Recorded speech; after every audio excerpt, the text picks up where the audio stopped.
Владимир Путин присутствовал на военном параде вознаменования 76-й годовщины победы в Великой Отечественной войне. Российского президента упрекнули за то, что он не упомянул о союзниках СССР в сражениях против фашизма. Нам кажется, он про них не забыл. Внимательно слушайте слова выступления. Товарищ Верховный Главнокомандующий Вооруженными силами Российской Федерации, войска Московского гарнизона к параду готовы. Министр обороны генерал армии Шойгу. Вольно!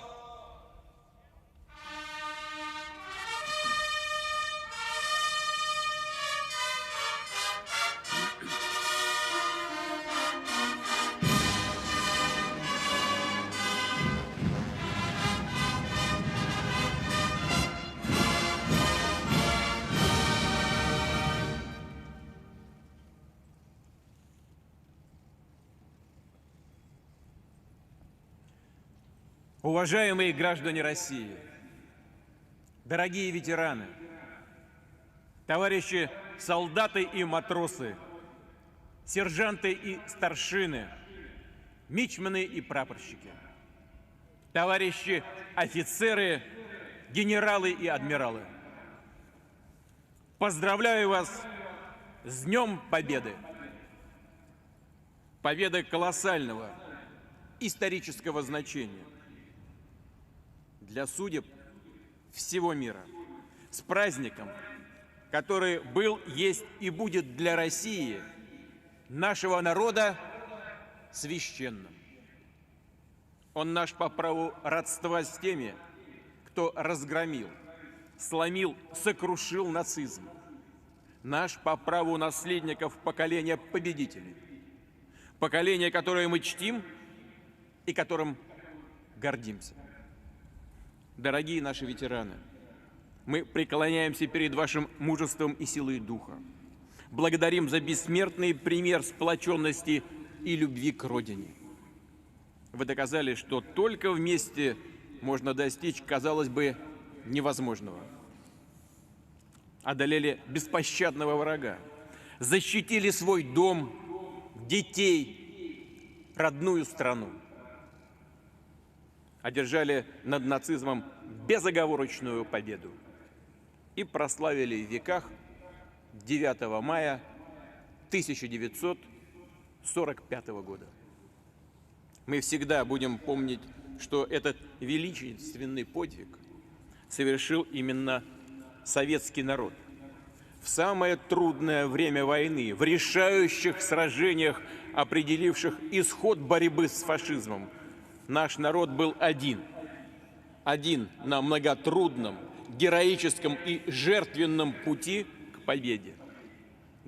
Бился насмерть, на всех рубежах, в жесточайших боях на земле, на море, в небе. Люди всех национальностей, вероисповеданий сражались за каждую пять родной земли, за подмосковные поля, Карельские скалы и перевалы Кавказа, леса Вязьмы и Новгорода, за берега Балтики и Днепра, Волжские и Донские степи. Доблесть советских воинов, несгибаемость мирных жителей увековечены в высоком звании городов-героев Москвы и Ленинграда, Минска и Киева, Сталинграда и Севастополя, Мурманска и Одессы, Керчи и Тулы, Новороссийска и Смоленска. Нерасторжимость фронта и тыла обеспечивали все необходимое для фронта и для победы.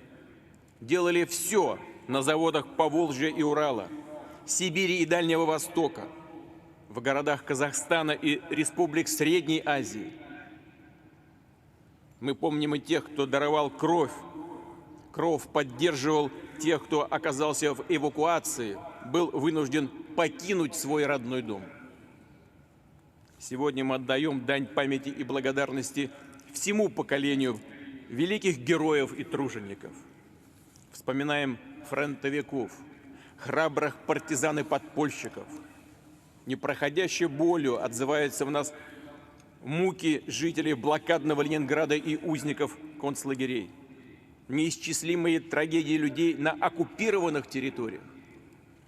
Мы склоняем головы перед светлой памятью всех, чью жизнь отняла война, перед памятью сыновей, дочерей, отцов, матерей, дедов, мужей, жен, братьев, сестер, однополчан, родных, друзей. Скорбим о ветеранах, которые ушли от нас. Объявляется минута молчания.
Дорогие друзья,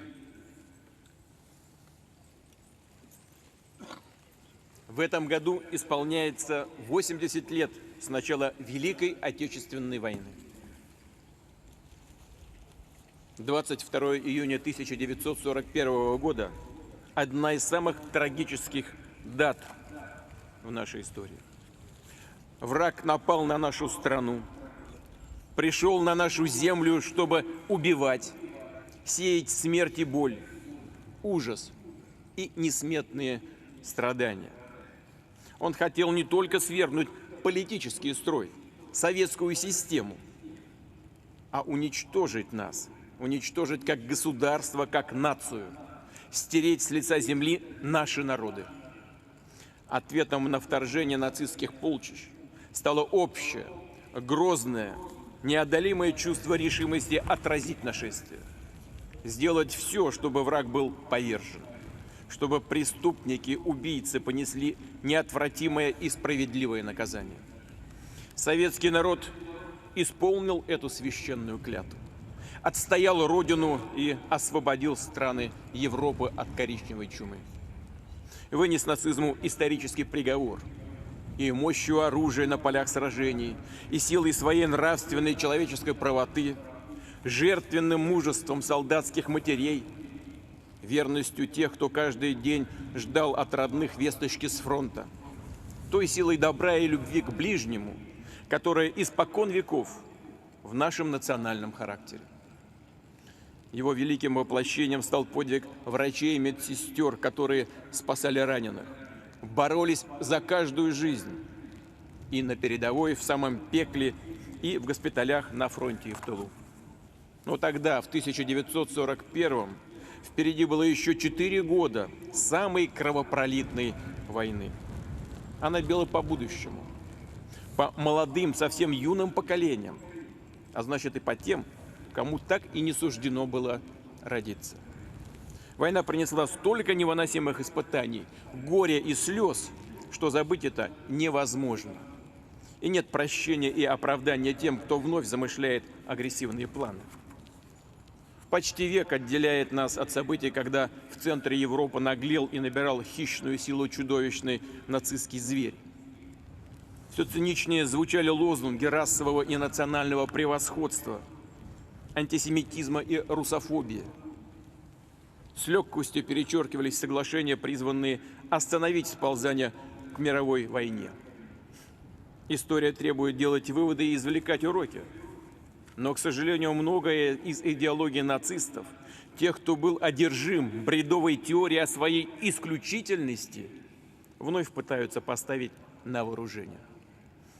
И не только разного рода радикалы и группировки международных террористов. Сегодня мы видим сборище недобитых карателей, их последователей, попытки переписать историю, оправдать предателей и преступников, на руках которых кровь сотен тысяч мирных людей. Наш народ слишком хорошо знает, к чему все это ведет. В каждой семье свято хранится память о тех, кто отвоевал победу. И мы всегда будем гордиться их подвигом. Россия последовательно отстаивает международное право, при этом мы будем твердо защищать наши национальные интересы, обеспечивать безопасность нашего народа. Надежные гарантии тому доблестные вооруженные силы России, наследники солдат Победы. И, конечно, наша совместная работа ради развития страны, ради благополучия российских семей. Наши ветераны, их судьбы, их преданность Родине – это пример для нас, вершина, к которой мы должны стремиться, и утверждать значимость, ценность грандиозной победы в наших помыслах и поступках, в наших делах и будущих свершениях во имя Отечества. Слава народу-победителю! С праздником вас! С Днем Великой Победы! Ура!